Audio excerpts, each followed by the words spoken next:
Ronessa Dass. Bonjour. So I want to start us off with this photo because it presents a visual on how brain fog is experienced.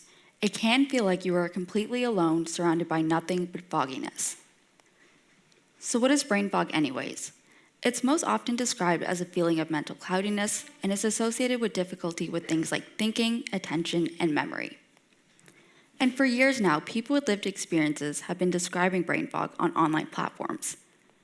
But we still don't know how to best navigate people in managing this experience. So our purpose for today's discussion is to talk about why brain fog should be considered in pain treatment and research. So first, brain fog makes it harder to manage symptoms. It can also affect identity and participation and contribute to some distrust with the healthcare system. So to our first point, brain fog makes it harder for people to navigate and manage their symptoms.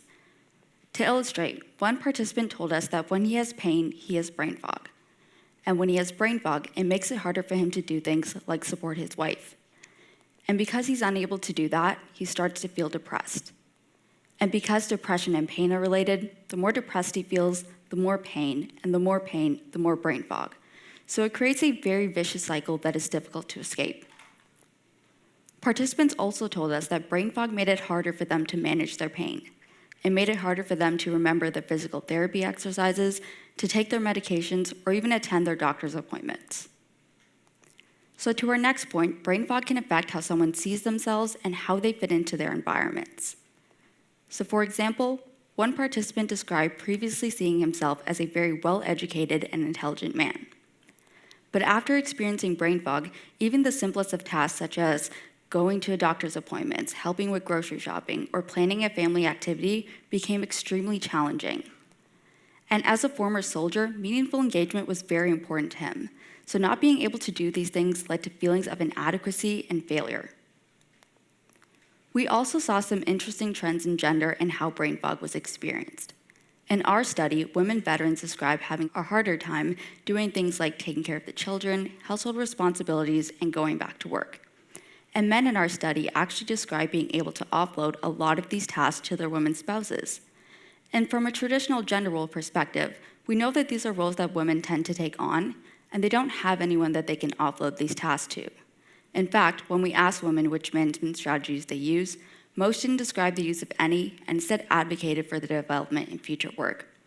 But I will say that we only had 6 women included in the study, so I'd really like to push for explicitly looking how we can best support women dealing with both pain and cognitive issues. So to our last point, brain fog can contribute to some distrust with the healthcare system. In a social media discourse analysis that we performed, we saw that management strategies were very rarely discussed on social media platforms. This might be because we don't know how to manage brain fog, so people aren't talking about it, but it might also be because we didn't really see a lot of posts from researchers or healthcare professionals. And these are the people that we turn to for when we're trying to understand how to manage a health condition. We also saw that some individuals were choosing to self-manage their symptoms, and they were choosing to do this because they thought that if they brought it up to a healthcare professional, they would be ridiculed or not taken seriously. And this might be problematic because from what we saw, some commercial industries were trying to take advantage of this gap, and they were trying to offer strategies that aren't supported by evidence, like this vitamins for brain fog that we saw. And this might be explicitly problematic for equity-deserving groups who might be explicitly targeted by these predatory companies, who might have multimorbidity associated with chronic pain, or who might have fewer educational resources to advocate for themselves. And again, this is a problem because chronic pain is a billion-dollar industry. And the Canadian Pain Task Force reported that the direct cost of pain was $38 billion, not including how much money people are spending out of their own pockets. So it's very apparent that there's a disconnect between people with lived experiences, researchers, and healthcare professionals. So there is an opportunity for researchers and healthcare professionals to take a proactive role in supporting these communities. And again, we want to stress why this is so important. So first, both brain fog and chronic pain are invisible experiences, and there is a stigma associated with invisible experiences. So it's very important that we have these discussions to help people feel more comfortable having supports. We can't do anything if we don't talk about it. We also have to think about what does this mean to improving access to services. So in the pain world, a lot of what we use does require some sort of cognitive component. So these are things like pain neuroscience education. But if people don't have sufficient cognitive capacity, then they can't meaningfully engage with these treatments. And this doesn't mean that we need to completely change the way we do things, but maybe we alter our approaches by using things like the multimodal delivery of educational materials or allocating more time in sessions. Also, some of the services that could be helpful for people with brain fog, like occupational therapy, does require a referral for it to be financially covered. And standardized assessments are typically used as a part of the referral process. But right now, a lot of the assessments we have are for complex cognitive disorders like dementia.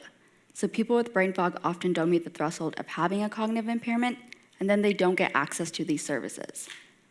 So in the next stages of our research, we're hoping to develop an assessment of brain fog, which can be used to understand its mechanisms and long-term impacts, but also as a tool so that people can advocate for the supports and services that they need. And if there's one thing that you take away from today's discussion, is that it really is a team effort. We need people with lived experiences, healthcare professionals, and researchers to all work together to help to better understand this experience and clear the fog. And thank you very much for listening and for your time.